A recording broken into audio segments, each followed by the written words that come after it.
Y el motivo de las conferencias de hoy pues son algunas que hacemos que tienen que ver con las efemérides, con los centenarios, y esta se refiere al 5º centenario de la elección de Carlos I de España y V de Alemania como emperador del Sacro Imperio Romano Germánico. Me acompaña en el extremo de la mesa el catedrático Javier Alvarado, que hará la presentación de los conferenciantes, por lo tanto yo no me referiré a ellos. De manera que te paso la palabra, Javier, cuando quieras. Muchas gracias, presidente. Buenas tardes. Bien, en primer lugar...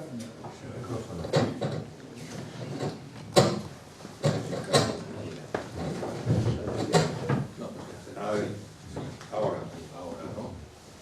Bueno. Vale, ahora, sí, en estos casos siempre digo que yo soy un orador de primera fila, porque a partir de la segunda ya no se me escucha.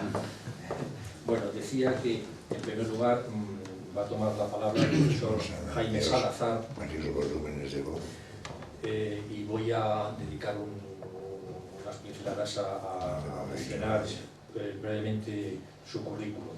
El profesor Jaime Salazar es doctor en Derecho, académico de número de la Real Academia de la Historia y profesor desde hace 17 años del Máster de Nobiliaria, Heráldica y Genealogía de la UNED, que es la que organiza esta jornada, esta velada carolina.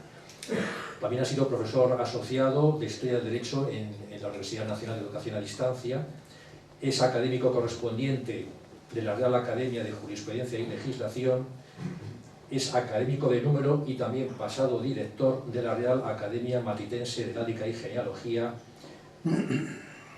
Igualmente es fiscal y asesor histórico de la Asamblea Española de la Orden de Malta y vicepresidente de la Confederación Internacional de Genealogía y Heráldica. Entre sus múltiples reconocimientos y distinciones voy a mencionar 4. La primera, le fue concedido el Premio Nacional de Historia compartido el año 2009 por su participación en la obra titulada El Rey. También le fue concedido el Premio Nacional de Investigación Hidalgos de España 2009 por su magnífica obra sobre los grandes de España. El Ministerio de Asuntos Exteriores le concedió la encomienda de la Orden de Isabel la Católica y también la encomienda de la Orden del Mérito Civil. Y entre sus publicaciones, que son muchas, yo voy a mencionar 3 libros. Su Manual de Genealogía Española, editado en esta casa, en Hidalguía, en el año 2006. Su monografía, que fue tesis doctoral en su momento, sobre la Casa del Rey de Castilla y León en la Edad Media, que editó el Centro de Estudios Políticos y Constitucionales en el año 2000, y esta obra que ya he mencionado, Los Grandes de España. Amén de otras publicaciones y coordinación también de obra colectiva. Entre las últimas publicaciones que me gustaría mencionar es una obra que hemos coordinado entre los dos, que es La Orden de Malta en España, en 2 volúmenes, que se editó en el año 2015, y también otra obra que se editó en Dickinson en el año 2018 con el título de Nuevos estudios sobre la Orden de Malta. Y sin más preámbulo, Jaime, cuando quieras. Bueno, muchas gracias, buenas tardes a todos. Muchas gracias a don Javier Alvarado por sus palabras y a don Manuel Pardo de Vera por esta invitación, porque es el que representa a la Asociación de Hidalgos. El pasado 2 de agosto leía yo en el diario ABC de Madrid la noticia publicada a toda página de la edición de un tebeo sobre la primera vuelta al mundo protagonizada por Juan Sebastián Elcano, con la finalidad de acercar al público infantil a esta hazaña de alcance universal. Este propósito, ciertamente loable, se veía desgraciadamente empañado por el diseño en dicho cómic de la figura de Carlos V, al que su autor retrataba como un viejo gordinflón con el jubón a punto de reventar, con crecida barba pelirroja y sosteniendo una gran jarra de cerveza y en actitud característica de la embriaguez. El emperador se apoya en un bastón sobre su pierna izquierda, envuelta en un vendaje voluminoso, semejante al que llevaba el abuelo Cebolleta en los tebeos de hace 60 años para denotar su enfermedad de la gota. No sabemos ciertamente si al emperador le gustaba mucho la cerveza, pero lo que sí nos consta es que en 1519 don Carlos tenía 19 años. Era muy delgado e imberbe, probablemente no había sufrido todavía ningún ataque de gota y se desenvolvía con la dignidad de un príncipe del Renacimiento, como miembro primogénito de la augustísima Casa de Austria. Lo peor de todo esto es que el cómico ha sido editado por el Ministerio de Defensa, con el afecto de los regentes del órgano de Historia y Cultura Naval que en contacto casi permanente les resolvían las dudas históricas. El diario madrileño incluye además el extracto de unas declaraciones de la ministra de Defensa, Margarita Robles, que alababa el rigor histórico del trabajo. Este comentario inicial viene a cuento para poner de relieve el poco conocimiento que los españoles tenemos de nuestros personajes históricos, pues esta publicación casi oficial no ha provocado ninguna controversia en los medios de comunicación.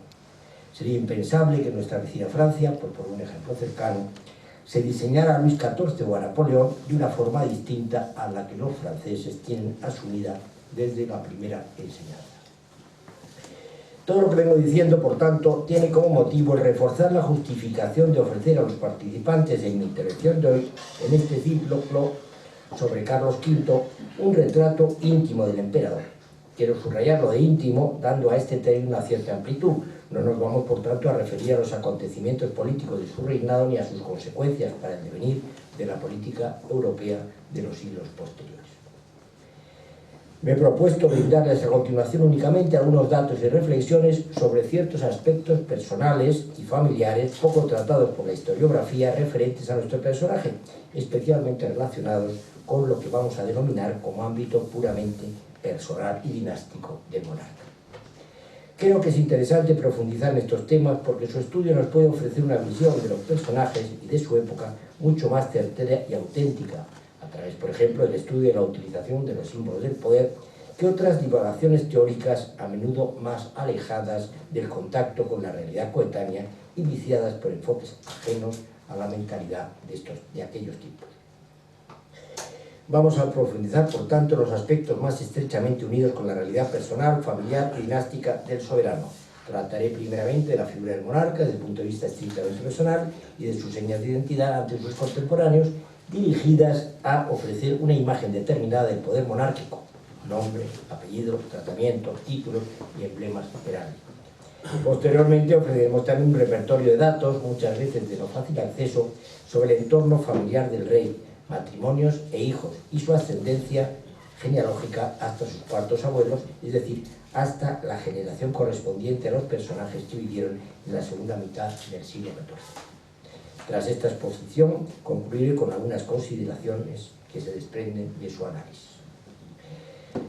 Nació el futuro emperador en Gante, el 25 de febrero de 1500, como hijo primogénito varón de Felipe, luego llamado el Hermoso, archiduque de Austria, y ya soberano de los Países Bajos desde la muerte en 1482 de su madre, María de Borgoña, y de la infanta doña Juana, que desde 2 años antes era la heredera de los reinos de Aragón y Castilla, tras la muerte en 1498 de su hermano mayor, la infanta Isabel, reina de Portugal, de su hermana mayor, la infanta Isabel, reina de Portugal. Fue bautizado siendo sus padrinos Charles de Croix, príncipe de Chimay, y el señor de Hersel, y sus madrinas su tía, la archiduquesa Margarita, esposa del fallecido príncipe don Juan, y Margarita de York, la viuda del duque de Borgoña, Carlos el Temerario, bisabuelo del mismo.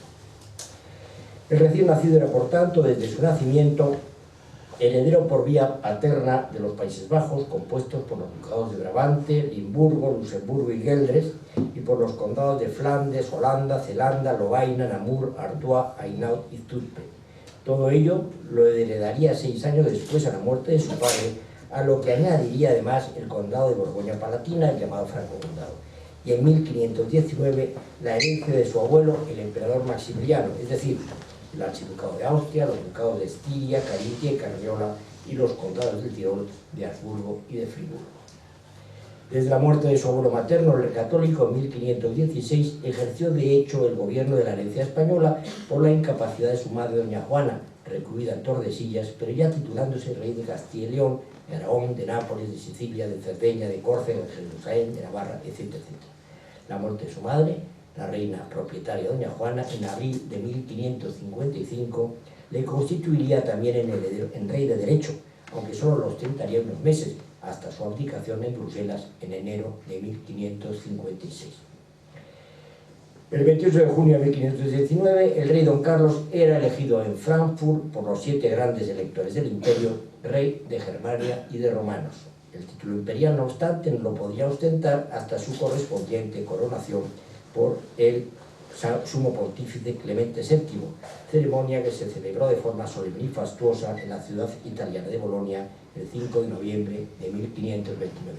Aquí les he puesto un retrato del emperador, todavía siendo niño, lleva el escudo en sus estados paternos, no lleva el Castilla y León, porque en ese momento probablemente, aunque ya era heredero de la corona española, probablemente el heraldista no lo sabía. Este es un retrato que es muy parecido al del busto que he puesto antes, que es el emperador con unos 20 y tantos años. Y esta es una obra escultórica que refleja la coronación de Carlos V en Bolonia, ya emperador del Sacro Imperio. Ciertamente, con todo ello se producía una acumulación de territorios bajo la soberanía de una misma persona que le constituía con mucha diferencia en el más poderoso monarca de su tiempo. Así lo puso en evidencia su canciller, Mercurino de Gatinara, cuando le expresó: Dios, el Creador, os ha concedido la gracia de elevar vuestra dignidad por encima de todos los reyes y príncipes de la cristiandad, al convertiros en el mayor emperador y rey desde la partición del imperio de Carlomagno, y os ha indicado el camino hacia la justa monarquía universal, a fin de unir el orbe entero bajo un único pastor. Alejado de sus padres, desde que estos se trasladaron a España para tomar posesión de la corona castellana, quedó el futuro César bajo el cuidado de su tía la archiduquesa Margarita, única hermana de su padre y viuda de su tío, el malogrado príncipe don Juan, unigénito de los reyes católicos. Margarita ejerció de gobernadora de los Países Bajos y en su corte se agruparon personalidades tan descollantes como ya citado Gatinara, Antoine Perrenot, luego cardenal Granvela, y Adriano de Utrecht, después sumo pontífice. La educación de Carlos, titulado desde muy niño duque de Luxemburgo, fue encomendada a Charles de Poupée, señor de la Sourde, quien contó con la colaboración de maestros flamencos y españoles, como Robert de Gant y Luis Cabeza de Vaca, natural de Jaén, y luego obispo de Canarias. La formación de don Carlos iba dirigida principalmente a conocer la historia de sus reinos y de sus antepasados, pero Carlos no se distinguió por su especial afición a estos temas y, como la mayoría de los príncipes de su época, fue atraído en mayor medida por lo que constituían las actividades de un caballero de su tiempo: la caza, la equitación, el romper lanzas sin caer de la silla y el uso de las armas, con ejercicios de puntería y esgrima. Todo ello, como era natural, empapado de una profunda fe religiosa. El embajador veneciano Gaspar Contarini nos ha dejado la siguiente descripción del emperador Carlos V a los 25 años de edad. Es de estatura mediana, no muy grande ni pequeño, blanco de color, más bien pálido que rubicundo, del cuerpo bien proporcionado, con bellísimas piernas, buenos brazos, la nariz un poco aguileña, pero poco, los ojos ávidos, el aspecto grave, pero no cruel ni severo. Ni en él otra parte del cuerpo se puede inculpar, excepto el mentón y también toda su faz interior, la cual es tan ancha y tan larga que no parece natural de aquel cuerpo, sino que parece postiza, porque ocurre que no puede, cerrando la boca, unir los dientes inferiores con los superiores, pues los separa un espacio del grosor de un diente. Esto hace que al hablar, máxime en el acabar de la frase, balbucea alguna palabra, lo cual por eso no se entiende muy bien. Es decir, el famoso prognatismo de los Austrias. Cuando el hombre de hoy piensa en la figura de Carlos V, se imagina siempre a un hombre mitad español y alemán. Pero esta idea es inexacta, porque tanto por su educación como por su sangre, el César Carlos tenía muy poco de alemán, aunque algo más de español, como luego diremos. ¿Y qué era entonces don Carlos si no era alemán ni español? Era y se sentía borgoñón. En efecto, Una de las cosas que tal vez no se subraya suficientemente por nuestros historiadores es la fascinación que a los primeros Austrias les producía su ascendencia borgoñona. Es indudable que el enorme prestigio del Gran Duque de Occidente, expresión al uso para denominar los duques de Borgoña de entonces, se explica porque, aunque estos solo constituían una rama menor de los Valois, reyes de Francia, su poder llegó a ser mucho más relevante que el de sus primos de la rama mayor, a quienes mantuvieron en jaque durante todo el siglo XV. Cierto es que este poder se había obtenido gracias a los ventajosos matrimonios de sus titulares que les habían aportado la herencia de los Países Bajos, verdadero emporio de riqueza y de cultura que se manifestaba en su corte de Dijon, Brujas, Malinas o Gante. Esta aureola de verdaderos soberanos renacentistas les había hecho rodearse de una corte refinada de la que es máxima expresión aquella famosa etiqueta protocolaria denominada borgoñona que los acompañaría durante varios siglos en sus cortes de Madrid y Viena. Esta es también la razón por la que el emperador Carlos utilizaba el francés borgoñón para hablar con su tía Margarita, con sus hermanas y con su entorno más íntimo, mucho antes de que se valiera del castellano o del alemán que aprendería más tarde. Su ideal caballeresco se ve unido íntimamente a la insignia Orden del Toisón de Oro por encima de las otras de su herencia española. Tengamos en cuenta, por ejemplo, que la Orden del Toisón no gozaba por entonces del prestigio que luego alcanzaría, y el emperador podría haberla postergado, otorgando un mayor protagonismo a la castellana Orden de la Banda, a la que sin embargo sí relevó al instalarse en España hasta provocar su desaparición. Fijémonos por último en el grupo de colaboradores que rodearon al emperador en su retiro de Yuste. Sabemos por su testamento que estaba compuesto por 48 servidores, de los cuales solo 11 eran españoles, entre ellos su mayordomo Luis Quijada y su secretario Martín de Gaztelo. El resto eran flamencos y borgoñones, es decir, que la intimidad del emperador en sus últimos años seguía siendo especialmente borgoñona. La primera curiosidad que hemos de hacer notar, lo cual nos supone una sorpresa, especialmente entre las familias reales, es la de que de sus 32 cuartos abuelos, es decir, los abuelos de sus bisabuelos, eran en realidad no 32 sino 24, pues por razón de los matrimonios endogámicos, varios de ellos se hayan repetido.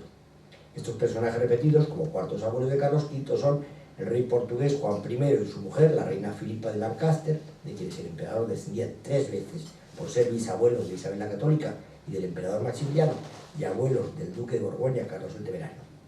Juan I, rey de Castilla, y su mujer Leonor de Aragón figuran asimismo 2 veces por ser ambos bisabuelos tanto de Fernando el Católico como de su mujer, la reina Isabel. Por último, Juan Sin Miedo, duque de Borgoña, y su mujer, la princesa Margarita de Baviera, aparecen también otras 2 veces como bisabuelos paterno-maternos de María de Borgoña, abuela materna del César. Todo ello no es especialmente relevante desde el punto de vista genético, porque con Carlos V no había comenzado todavía la feroz endogamia de la dinastía, que iniciará el propio emperador al contraer matrimonio con su prima hermana Isabel de Portugal. En efecto, su hijo Felipe II y su nieto Felipe III tendrán solo 16 antepasados de los teóricos 32. Felipe IV 12, y así hasta llegar a Carlos II, que de sus 32 cuartos abuelos teóricos solamente tendrá 10. El otro tema a examinar en la ascendencia de Carlos V es el origen racial de su sangre. Ya he afirmado en otras ocasiones que entraña una gran dificultad la clasificación étnica de los personajes reales por su pertenencia a dinastías que constituyen en realidad compartimentos estancos con respecto a los pueblos que rigen, y que se ha de tener en cuenta el enorme componente germánico de todas las dinastías europeas, que provienen en mayor o menor medida de los pueblos conquistadores de Roma. Pero dentro de la inseguridad en la que nos desenvolvemos en este punto, sí podemos aventurar la siguiente conclusión, después de examinar la relación de los 32 cuartos abuelos de Carlos V, y esta es, que el emperador era claramente latino, pues 23 de sus 32 abuelos lo eran. De los 9 restantes, solo 3 eran germanos, uno precisamente su antepasado Habsburgo, figurando también 4 ingleses y 2 polacos. Desglosando aún más, podemos decir también que de sus 23 abuelos latinos, 9 eran castellanos, 6 portugueses, 4 franceses, 3 aragoneses y 1 italiano. Por último, si analizamos estos antepasados por su estatus dinástico, comprobaremos cómo de los 24 abuelos no repetidos, o mejor dicho, de los 12 varones, 6 eran reyes o duques soberanos, Castilla, Aragón, Portugal, Austria, Masovia y Borgoña, y los otros 6 eran grandes señores pertenecientes a ramas segundogénitas de las casas reales castellana, portuguesa, francesa e inglesa, es decir, Alburquerque, Enríquez, Barcelos, Braganza, Borbón y Lancaster. Esta variedad genética del emperador le dotará de una naturaleza saludable, solo quebrada en su madurez por la enfermedad de la gota, verdadera lacra de las clases superiores de la época, que estaba provocada por la excesiva ingesta de carnes rojas, vísceras, pescado azul o mariscos, aunque hoy es atribuida en mayor medida a factores de origen genético. No obstante, el emperador no moriría de esta enfermedad, sino de unas fiebres palúdicas, es decir, de la malaria, contraídas unos meses antes de su muerte, ocurrida el 21 de septiembre de 1558. Carlos V, por tanto, vivirá hasta los 58 años, que era una edad normal para la época. Pensemos que sus contemporáneos, Francisco I de Francia y Enrique VIII de Inglaterra, murieron con 53 y 55 años respectivamente. Su hermano el emperador Fernando con 61 y su abuelo el emperador Maximiliano con 59. A todos ellos solo les superó el rey católico, que murió a la avanzada edad de 64 años. Vamos a tratar ahora de sus señas de identidad. A estos aspectos ya he dedicado gran atención en mi discurso de ingreso como académico de la Real de la Historia. Allí expresé, como lo he adelantado al inicio de esta intervención, la fascinación que a los primeros austrias les producía su ascendencia borgoñona. Consecuencia de esta fascinación van a ser los nombres borgoñones con los que sus miembros varones serán bautizados: Felipe o Carlos, en recuerdo de los duques de Borgoña, Felipe el Atrevido y Carlos el Temerario, por encima de otros tan cercanos o más de su herencia paterna austríaca, como Maximiliano, Federico, Rodolfo, Ernesto o Alberto, o de los de su herencia española, como Fernando, Juan, Enrique o Alfonso. En cuanto al posible apellido de nuestro monarca, conviene que nos detengamos más. Como ya he escrito en otras ocasiones, el uso de apellidos por las personas reales es muy moderno y limitado casi exclusivamente a España e Italia. Comúnmente se da como apellido a la familia real de entonces de Austria, pero este solo lo usaron como tal en la vida oficial los hijos naturales de los reyes. Carlos V no utilizó ningún tipo de apellido en el sentido que ahora le damos, al igual que todos los miembros legítimos de su dinastía. Más inexacto es igualmente utilizar como apellido el de Habsburgo, cuya invención es relativamente moderna y que no era utilizado entonces ni siquiera para denominar a la dinastía. Pero se trata de una práctica difícil de erradicar, pues es casi imposible hacer comprender a la gente común de hoy que una cosa es el apellido familiar y otra el nombre de la dinastía, que el primero no ha existido casi nunca en las casas reales y que el segundo es un invento de los historiadores posterior, en la mayoría de los casos, a la existencia de los propios personajes que así se trata de apellidar. Carlos V, concluimos, nunca usó apellido alguno en ninguna época de su vida. En apoyo además de esta afirmación podemos citar un texto que pone en evidencia la inexistencia del apellido en la familia real. Su autor es don Luis de Ávila y Zúñiga, quien en sus comentarios a la guerra de Alemania nos cuenta un curioso episodio en el que se halló presente. En efecto, nos refiere cómo tras la batalla de Bühlberg, el duque de Alba, generalísimo del ejército vencedor, se presentó ante el emperador trayendo prisionero al duque de Sajonia, jefe de los vencidos. Nos dice: el duque de Sajonia se quiso apear y queríase quitar el guante para tocar la mano, según costumbre de alemanes, al emperador. Mas él no lo consintió, ni lo uno ni lo otro, porque a la verdad del trabajo y de la sed y de la herida venía tan fatigado y él es tan pesado que pienso que el emperador tuvo más respeto a esto que a lo que él merecía. Él se quitó el chapeo y dijo al emperador, según costumbre de Alemania: poderosísimo y graciosísimo emperador, yo soy vuestro prisionero. A esto el emperador respondió: ahora me llamáis emperador, diferente nombre es este del que me solíades llamar. Y esto dijo porque cuando el duque de Sajonia y el landgrave traían el campo de la liga, en sus escritos llamaban al emperador Carlos de Gante, el que dice que es emperador. Y por esta causa el emperador respondió así, y el duque de Sajonia no respondió nada, sino alzando los hombros bajo la cabeza. Vemos pues que esta elección de su lugar de nacimiento para apellidar a César es una clara evidencia de que sus coetáneos no le suponían apellido alguno. Las primitivas razones de existencia de la heráldica ya habían desaparecido en la época de César Carlos y nos encontramos a este respecto en una fase de decadencia. El objeto de la heráldica ahora no es distinguirse de los demás caballeros en la fragosidad del combate, sino poner el mayor énfasis en resaltar el poderío y la grandeza de su propietario. Con este motivo, a la primitiva sencillez heráldica le sucede una época de profesión de cuarteles y adornos exteriores cuyo único objeto es manifestar, a veces en el aspecto artístico de forma insuperable, la grandeza de la monarquía. Se trata en muchas ocasiones, como ha expresado el profesor Pardo de Guevara, de formas pretenciosas y exageradas en las que subyace más el deseo de impresionar que el de informar. Las armerías de Carlos V fueron casi las mismas que las de sus padres, aunque añadiendo los ornamentos exteriores propios de la dignidad imperial, corona y águila bicéfala. He elegido este escudo porque tiene entre sus cuarteles el de Jerusalén y el de Navarra, que el emperador no usó normalmente, pero como en aquí aparece, pues lo quiero hacer para que sea más completo. Tiene dos fallos. Uno de ellos es que las cabezas de las águilas bicéfalas llevan nimbo. Esto es un error, porque el nimbo es el águila de San Juan de los Reyes Católicos, como representante del evangelista. Pero el águila imperial no lleva nimbo. Y por otro lado, lleva colada la cruz de San Andrés, que es un tema propio de las banderas, pero no del escudo. Entonces, luego pasaré a otras cosas. Las armerías de Carlos V, como digo, que fueron las mismas, así las podemos ver en este bello diseño, donde figura un cuartelado en el que el primer y tercer cuarteles aparecen las armas hispánicas, Castilla, León, Aragón y Sicilia. Y en el segundo y cuarto, las de la herencia borgoñona y austriaca. Yo había traído un puntero electrónico, pero no funciona con esta pantalla, no sé por qué. El blasonamiento de estas armas de otro monarca es el siguiente: escudo cortado, el primero cuartelado de Castilla y León, y segundo cuartelado de Aragón, Sicilia, Jerusalén y Navarra, dentado en punta de Granada. El segundo cuartelado, primero de Austria, segundo de Borgoña moderna, tercero de Borgoña antigua y cuarto de Brabante. Sobre el todo, escusón partido de Flandes y de Tirol. El escudo lleva coladas aspas de Borgoña, o de San Andrés, y como tirante el águila bicéfala. Al timbre, la corona imperial. En torno al collar, la insigne orden del Toisón de Oro. Si examinamos el escudo descrito, veremos que en primer lugar el monarca organiza sus armas cortadas en dos cuarteles diferenciados. El cuartel de arriba incluye todas las armas de su herencia española: Castilla, León, Aragón, Sicilia, Navarra, Jerusalén y Granada, es decir, las armas de los reyes católicos. En el segundo cuartel, el monarca situó las armas correspondientes a su herencia austríaca, es decir, las de su padre Felipe Hermoso, Austria, Borgoña antigua, Borgoña moderna, Brabante.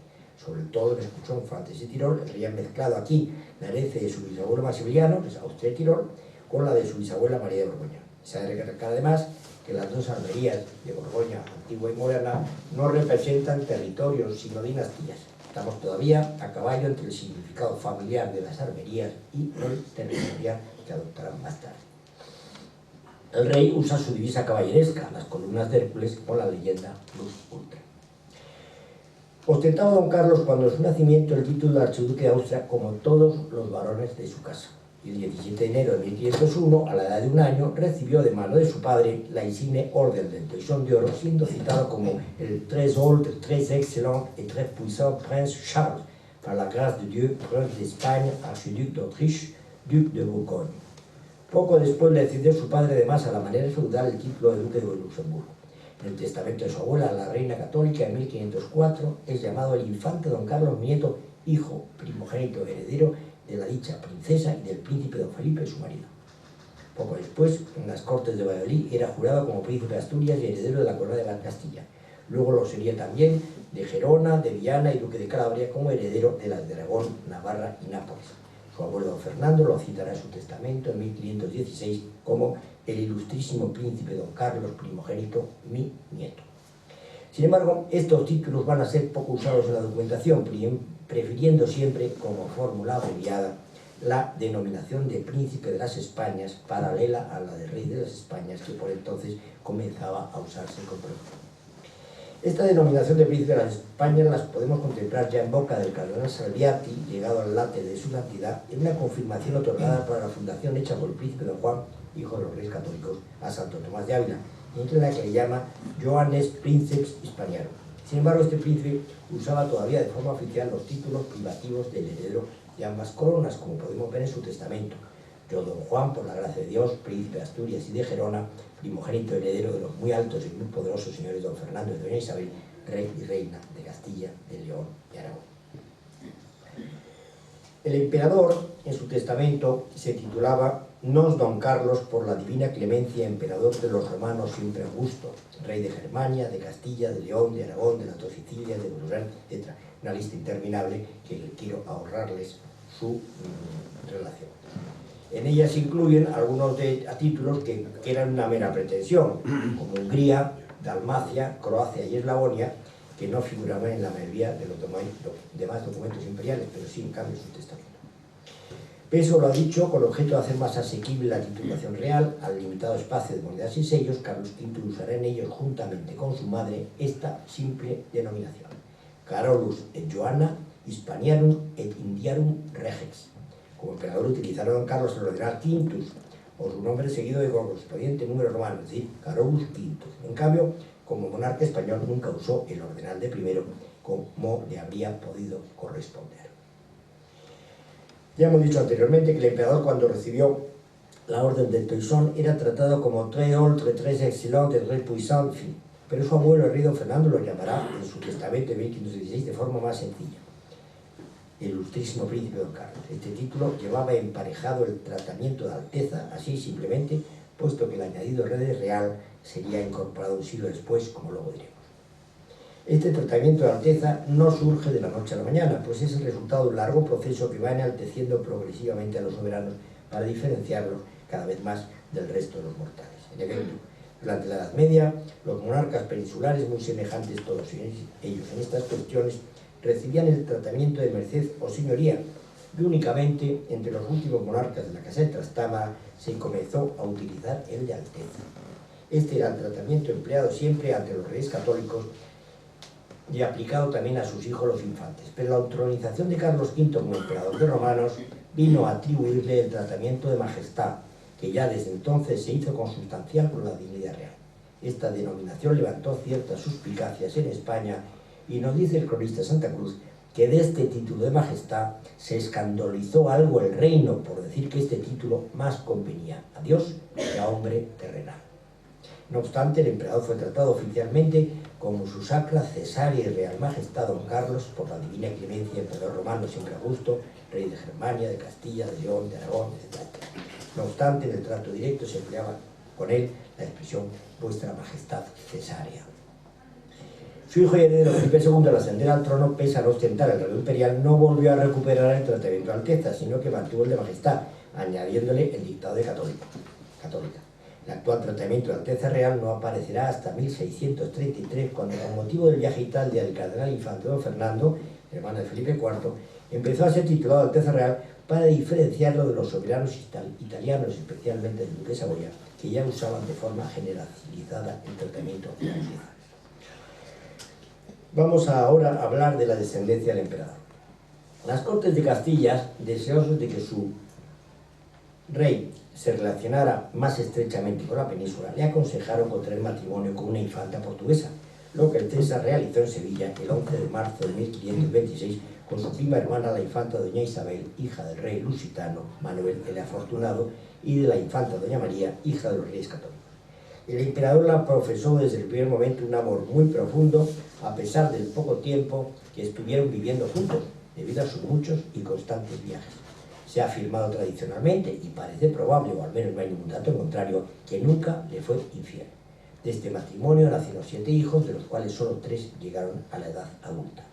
El primero, el príncipe don Felipe, que reinaría en España con el nombre de Felipe II, nacido en Valladolid el 21 de mayo de 1527. La segunda, la infanta doña María, nacida en 1528 y fallecida en Madrid en 1603, sepultada en las Descalzas Reales, que casó en 1548 con su primo hermano Maximiliano II, emperador de los romanos, rey de Hungría y de Bohemia, con numerosa sucesión, y por fin la infanta doña Juana, gobernador general de los reinos, nacida en Madrid y fallecida en 1573, que había casado en Toro en 1552 con don Juan Infante, heredero de Portugal, y fueron padres ambos de su único hijo, el desdichado rey don Sebastián de Portugal, muerto trágicamente en la batalla de Alcazarquilla. De los otros 4 hijos, los infantes don Fernando y don Juan murieron sin alcanzar el año de edad, y los otros 2 nacieron ya muertos, provocando el último año y la muerte de su madre, Isabel de Portugal, que falleció el 1 de mayo de 1539 en Toledo, en el Palacio de Fuensalida, de resultas de este mal parto. Pero el emperador también dejó descendencia fuera de matrimonio, de la que vamos a hablar a continuación. El prestigioso hispanista Geoffrey Parker, en su última obra, Una nueva vida del emperador Carlos V, nos afirma que el monarca sentía una fuerte inclinación por los placeres sexuales y dota a esta de cierta importancia histórica, dedicándole varios apéndices del capítulo 14 de su nueva obra, tal y como hizo con su hijo en Felipe II, la biografía definitiva. Parker narra cómo varios diplomáticos y un soldado aseguraron que el rey pagaba hasta 2 ducados por noche a cualquier mujer que se acostara con él. También que en todos los lugares que visitó dio gusto a sus placeres venéreos, tanto con mujeres de clase baja como alta. Pero ciertamente no parece que estas afirmaciones sean realmente seguras, teniendo en cuenta la ausencia de referencias de primera mano que tanto abundan, por el contrario, referidas tanto a sus ascendientes como a sus descendientes próximos. Probablemente esta hiperactividad amatoria pudiera referirse a su primera juventud, antes de su boda con la emperatriz, pues entre estos años conocemos 3 hijas naturales suyas. La primera que conocemos la tuvo el César con Jeanne-Marie van der Geinst, nacida en Oudenaarde hacia 1500 y fallecida el 15 de diciembre de 1541, hija de Gilles Johan van der Geinst, afamado tejedor de tapices, y de Johanna van der Kaai. Esta relación hubo de tener lugar en las 6 semanas de finales de 1521, en las que Carlos residió en el castillo de Oudenaarde, en los Países Bajos, y la relación fue muy breve. Carlos pagó a Juana una pensión vitalicia y la casó con Jean van der Duc, un hombre de cierta posición. La hija, que recibió el nombre de Margarita de Austria, nació en Oudenaarde el 28 de diciembre de 1522 y falleció en Ortona el 18 de enero de 1576, siendo enterrada en San Sisto de Parma. El César la casó primeramente en Florencia el 19 de junio de 1536 con Alejandro de Médicis, duque de Florencia, nacido en 1519 y muerto asesinado en la misma ciudad el 5 de enero de 1537, hijo natural de Lorenzo de Médicis, duque Urbino, y de una esclava nubia, y sobrino además del Papa Clemente VII. El matrimonio, que duró 5 meses, no produjo descendencia. Pensemos que ella solo tenía 13 años y posiblemente el matrimonio ni siquiera llegó a consumarse. Casó en segunda nupcias en 1538 con Octavio Farnese, duque de Parma y Plasencia, 2 años más joven que ella, pues había nacido el 9 de octubre de 1524 y falleció en 1586, hijo de Pierluigi Farnese, duque de Parma, y de Gerolamo Orsini. De este enlace nació el famoso general Alessandro Farnese, Alejandro Farnesio en España, que fue duque de Parma y gobernador de los Países Bajos. A este matrimonio con Octavio se opuso rotunda, aunque inútilmente, Margarita. Durante el resto de su vida se jactó de no haber pronunciado nunca la palabra sí el día de su boda, habiéndose presentado a la ceremonia nupcial vestida aún con el luto de su anterior marido. De la segunda hija hay pocas noticias, pues no desempeñó ningún papel oficial. La tuvo el César con Ursolina de la Penna, la bella de Perugia, viuda de Valentino de Concilieri. En 1522 Carlos se encaprichó con tal fin de Ursolina, de la que al poco tiempo nacería en Polonia una niña que recibió el nombre de Tadea, a la que también reconoció como su hija y le mandó hacer una señal en la pierna derecha con un objeto punzante para reconocerla. Pobre niña. Tadea contrajo matrimonio con Sigibaldo de Kopecki y cuando Carlos V supo que había contraído matrimonio le mandó 3000 escudos como regalo de boda, al mismo tiempo que le manifestaba su disgusto por haberlo hecho sin su autorización. Tadea envidió pronto, viviendo a partir de entonces muy recogida en Roma. En el año 1562 envió una carta a Felipe II solicitándole que reconociera su condición de hija del emperador, pero parece ser que el rey hizo caso omiso a la carta. Se desconoce con exactitud la fecha de muerte de Tadea, que no parece que utilizara nunca el apellido Austria. De la tercera desconocemos casi todo, incluso el nombre de la madre, mujer modesta del entorno del conde de Nassau. Suponemos que debió nacer hacia 1523 y sabemos que en 1530 fue enterrada en el convento de Santa María de Madrigal como novicia agustina. Nos consta todo ello porque el 28 de marzo de 1524 la abadesa de dicho convento de las Agustinas, doña María de Aragón, que era hija natural de Fernando el Católico, escribió una carta al conde de Nassau que, entre otras cosas, decía: yo he querido escribir y hacer saber a vuestra merced cómo la señora doña Juana está muy linda y muy grande, que para la poca edad que tiene es maravillosa el cuerpo que tiene, y suéltase ya un poquito a andar, de un mes acá, trayéndola de los bracitos. Parécese cada día mucho más al emperador mi señor, que yo recibo gloria de verla. Hay un cuadro en dicho convento que representa a una novicia acompañada de una cartela que dice: doña Juana de Austria, hija natural del emperador Carlos V, murió novicia.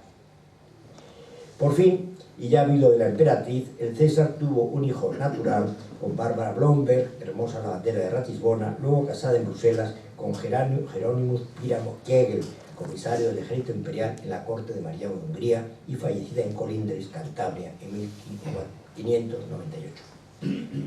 ¿Pero quién era realmente Bárbara Blomberg? Hasta el siglo XVII no se mencionó nunca su nombre. Parece ser que Famiano Estrada fue el primero en darle este nombre a raíz de una confidencia dada por el cardenal de la Cueva, que a su vez lo había oído de labios de la infanta Isabel Clara Eugenia. En una reciente obra del historiador Benassar, dedicada a don Juan de Austria, este autor la califica como una vulgar prostituta. Puede ser verdadera o no esta afirmación, pero lo cierto es que tanto Carlos V como Felipe II la tuvieron completamente vigilada y controlada. Bárbara Blomberg había nacido en Ratisbona en 1525 y era hija de Wolfgang Blomberg y de Sibila Longman, de familias de burgueses alemanes. De estas relaciones amorosas nació el más famoso de los hijos naturales de Carlos V, don Juan de Austria. Cuando Bárbara tuvo a su hijo, el 25 de febrero de 1547, el emperador dispuso que este niño se educara en España, lejos de su madre, asignando a Bárbara una pensión anual de 200 florines. De su matrimonio con el mencionado Jerónimo Píramo Kegel tuvo Bárbara dos hijos más, uno de los cuales se ahogó en un barril de agua en el año 1539 y el otro, utilizando el apellido Pyramus, sirvió en el ejército español en los Países Bajos, llegando al grado de coronel y casó con la baronesa de San Martín. Desde que enviudó en junio de 1569 y gracias a su desahogo económico, puesto que Felipe II, a instancias de don Juan de Austria, decidió pasar una pensión de 4.944 florines anuales, llevó una vida muy desordenada, viviendo sucesivamente en Amberes, en Gante y en Luxemburgo. Son conocidos los informes elaborados por agentes del rey en los que se expone la facilidad que poseía Bárbara de cambiar de amante, amén de su amistad con la propietaria de una mancebía en Amberes. Tal era su vida de turbulenta que llegó a ser muy comprometedora para su hijo cuando este fue enviado como gobernador a los Países Bajos. Por ello, en marzo de 1577, don Juan de Austria decretó entonces que se marchara a España. Doña Magdalena de Ulloa, ya viuda del mayordomo don Luis Quijada, recibió a Bárbara en el puerto de Laredo el día 13 de marzo del citado año, prodigándole toda clase de atenciones y cubriendo todos sus gastos al principio de su llegada y, después, administrando los envíos de dinero que hacía su hijo regularmente para atender a su madre. Desde su llegada a España, la madama, como se la conocía, se dedicó a recorrer los diversos pueblos de Trasmiera. Estos recorridos y su presencia en distintos lugares de la merindad han quedado registrados en diversas actas de aquella época, en las que se reflejaba su nombre. En el pueblo de Ambrosero existe un barrio denominado La Madama, quizá en recuerdo de este personaje. La muerte de don Juan de Austria la sorprendió en su nueva residencia, el convento de Santa María la Real, en la misma villa de San Cebrián. Más tarde, Felipe II le concedió otra pensión de 3.000 ducados anuales. Se trasladó posteriormente a Colindres, Santander, donde vivió en una casa que había pertenecido al antiguo secretario de Juan de Austria, el asesinado Escobedo. Más tarde se retiró a Ambrosero, la casa del contador Juan de Massatebe, donde y hasta su muerte llevó una existencia retirada, manteniéndose de las rentas que su hijo le había asignado y de la pensión que le había otorgado Felipe II. Murió en Colindres en 1598. En su testamento dejó ordenado que celebrasen su entierro en la iglesia de San Sebastián en el monasterio de Monteano, hasta que la voluntad del Rey, nuestro Señor, sea servido de trasladarla a otra parte. Fue enterrado en el convento de Capuchinos, Divina Pastora de la Vía de Escalante, en la provincia de Santander, cerca de las marismas de San Antonio. En su tumba, y bordeando la lápida, están escritas unas palabras de su testamento. Encomiendo mi ánima, como tengo dicho, a nuestro Señor Jesucristo, que la crió y la redimió por su preciosa sangre. Hasta el año 1958 no se sabía con exactitud el lugar de su enterramiento, que descubrió el monje franciscano Juan José Mier. De esta relación nació el señor don Juan de Austria, generalísimo de la Liga Católica contra el turco, gobernador de los Países Bajos entre 1576 y 1578, que había nacido en Ratisbona el 3 de febrero de 1545 y que de niño fue conocido como Jerónimo, Jeromín, nombre del marido de su madre. El padre de Flores, siguiendo a Méndez de Silva, cita también otro hijo de Bárbara Blomberg que se había llamado Conrado Píramo, pero es muy probable que este autor lo confundiera con un hijo que tuvo Bárbara Blomberg de su matrimonio y que se llamó Píramo como su verdadero padre, al que ya he citado anteriormente. Aquí tenemos este cuadro, que es un cuadro historicista del siglo XIX, pero que refleja bastante bien el ambiente del monasterio de Yuste cuando el emperador Carlos V conoció a su hijo, Jeromín, luego don Juan de Austria. Aquí tenemos a don Juan de Austria, ya joven, en la época en que fue generalísimo contra los turcos. En los últimos años se ha venido a sumar a esta lista de 4 hijos otra que habría tenido el emperador con la reina viuda doña Germana de Foix. Defendió esta presunción el profesor Fernández Álvarez cuando publicó un importante estudio sobre la figura de Felipe II. La obra recibió muy buenas críticas, lo cual no es de extrañar teniendo en cuenta la categoría de autor, que ha sido sin duda uno de nuestros mejores especialistas en el siglo XVI.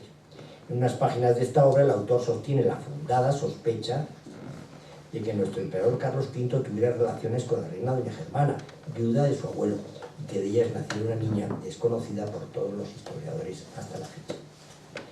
El tema es de lo apasionante, aunque en el primer momento provoca alguna repugnancia.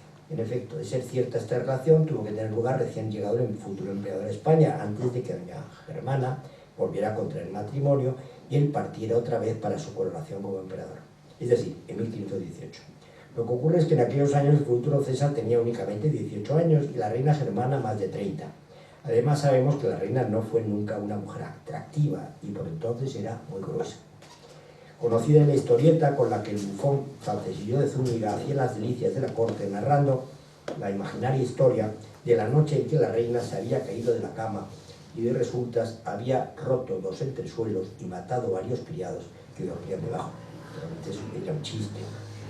Doña Germana, que era sin embargo muy apetecible por su buena posición económica, contrajo 2 matrimonios después de estas fechas con 2 pobres de solemnidad. El primero en junio de 1519 con el margrave Juan de Brandeburgo-Ansbach y el segundo en 1536 con el duque de Calabria. Con ninguno de los 2 tuvo sucesión. Las objeciones son sin embargo las siguientes. ¿No encontró Carlos V a su llegada a España ninguna mujer más joven y atractiva que la viuda de su abuelo? Si esta relación, en todo caso esporádica, existió, ¿no es sorprendente que produjera un fruto que la propia naturaleza le negó a la reina en cada uno de sus matrimonios? Por último, ¿cómo es posible que habiendo existido esa niña, ningún autor de la época, piénsense en los indiscretos embajadores venecianos, nos haya nunca transmitido noticia alguna de ella? Pero dicho esto, conviene preguntarnos en qué se basa el profesor Fernández Álvarez para fundamentar la probabilidad de esta afiliación. Pues bien, se apoyan 2 documentos que analizaremos a continuación. El primero es un párrafo del testamento de la reina Germana otorgado en Liria el 8 de septiembre de 1536, en el que expresa lo siguiente.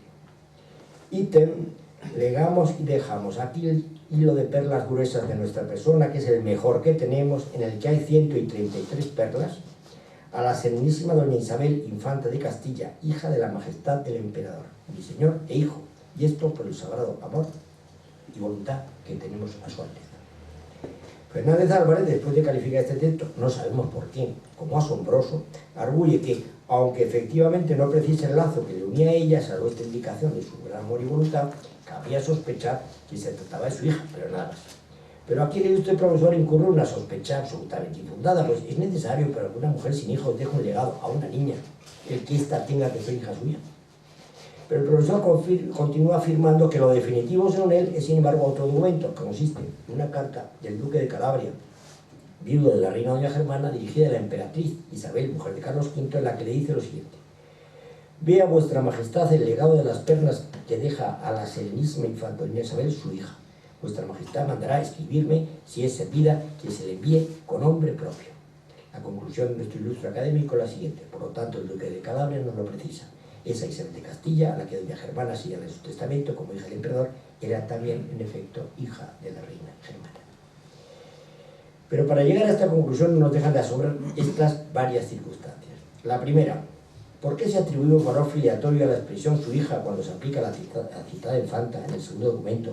No le concedemos ese mismo valor cuando se aplica por la misma reina al emperador mi hijo en el primero. Vemos, por tanto, con qué facilidad utilizaba doña Germana la expresión hijo para demostrar el cariño en ambos casos dirigido a familiares próximos. En el primero al nieto de su marido difunto y en el segundo a la hija de este. La segunda, ¿por qué razón el duque de Calabria, viudo de doña Germana, se dirige a la emperatriz para que recoja el legado concedido a la infanta por su pretendida madre? ¿No sería más lógico que de ser hija de doña Germana, ésta se hubiera educado con su madre y no con la mujer de su padre, a quien su presencia además le estaría recordando en todo momento el pecado de su marido? Pero hay un tercer detalle, a mi modo de ver definitivo, que sorprende que no haya tenido en cuenta el autor de esta excelente obra. El que en ambos documentos se califique de serenísima infanta al fruto del pretendido pecado. Creo que esto echa por tierra la hipótesis por él defendida. Por ningún personaje de aquella época podía ignorar que esta denominación y título solo se otorgaba a los hijos legítimos de los reyes, sin que exista una sola excepción a lo largo de la historia. Recordemos que ninguno de los reconocidos hijos naturales del emperador, personajes de la importancia y rango de Margarita de Parma o de Juan de Austria, gozaron aquella dignidad. Ni siquiera don Juan José de Austria, hijo de Felipe IV, que incluso aspiró a la corona. Y en fin, aquellos hijos de doña Leonor de Guzmán y de Alfonso XI, a los que ni un solo documento, ni un solo pasaje de la crónica califican nunca con el título de infantes, pese a su importancia dinástica incuestionable. Y aunque se podría arguir que la reina viuda en su testamento, en un momento de debilidad, pudiera llamar infanta al fruto de sus amores con el emperador, es inimaginable que su viudo lo hiciera en carta oficial a la emperatriz, para quien esta denominación habría sido una auténtica bofetada en detrimento de su prole legítima. ¿Pero quién es entonces esta serenísima infanta? Pues a mi modo de ver, nada más lógico que llegar a la conclusión de que es una hija del matrimonio imperial, es decir, de Carlos V y de Isabel de Portugal. Esto explicaría además de que doña Germana la llamara en su testamento hija del emperador, el que su viudo se dirigiera a la emperatriz para solicitar instrucciones sobre lo que se hacía con la joya que se negaba a su hija. Para llegar a esta conclusión, solo hay dos dificultades aparentes. Con la falta de consistencia de la primera, ya hemos hablado antes. En efecto, el hecho de que la reina viuda llamara a su hija la infanta pierde todo valor cuando en el otro documento llama mi hijo a su padre. La segunda objeción podría ser que no se conoce entre los hijos del matrimonio imperial ninguna hija de nombre Isabel, pero este argumento lo viene a echar por tierra una crónica coetánea, el Llibre de Memòries de Francesc Joan, cronista valenciano, en el que anota los nacimientos de los príncipes de su época. Pero lo importante para nuestro propósito es que cuando nace la infanta de doña María en 1528, Francesc registra su nombre como doña Isabel. Cuando nace el infante don Juan, que es don Jaume para los valencianos, con el dato de que la infanta doña María, que es llamada doña Isabel de Valencia, puede quedar explicado el error de doña Germana y de su viudo, virreyes de Valencia por entonces. En fin, era necesario para justificar la existencia de esta niña entrar a saco en el honor de una pobre reina estéril y gorda, 450 años después de su muerte. Creo que mientras la documentación nos diga únicamente lo que nos dice, es absolutamente injustificable. Y voy a concluir ya. Carlos V es sin ninguna duda una gran personalidad histórica de la que hemos resaltado aquí únicamente sus aspectos más íntimos y familiares. Pero naturalmente también hay que subrayar que no fue un personaje genial, surgido de abajo y alzado a la cima del poder por la fuerza de su personalidad ni de su mérito frente a los demás hombres, sino que debió su grandeza a la recepción de una herencia extraordinaria y en un momento trascendental y difícil para la historia de la humanidad. Pero Carlos V supo estar a la altura de estos retos y su personalidad de hombre de carne y hueso resulta verdaderamente atrayente para los hombres que estudian hoy su figura, por su magnanimidad, templanza y energía, por sus principios profundos, principios morales y religiosos, y por su profundo sentido del deber. Creo que estas afirmaciones pueden servir perfectamente de colofón a todo cuanto he expuesto en esta intervención. Muchas gracias.